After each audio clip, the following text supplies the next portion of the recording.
Dahil Friday mga mare, it's Munggo Day. Tara samahan niyo ako ulit magluto. Syempre, uumpisahan natin yan sa pritong galunggong.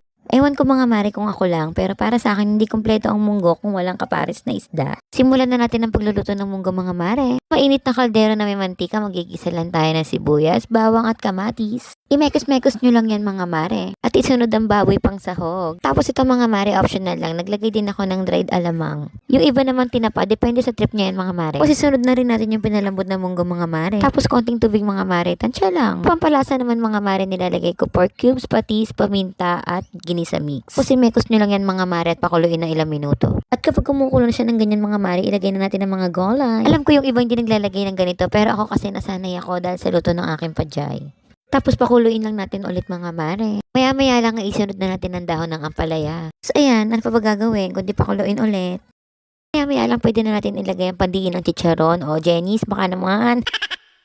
Syempre, huwag niyo kalimutang tikman at baka matabang. Patis lang ang solusyon mga mare. Tapos ayan mga mare, luto na ang ating munggo. O diba napakasimple lang lutuin mga mare. Ano pa bang gagawin? Tara, kain po tayo. Thank you for watching.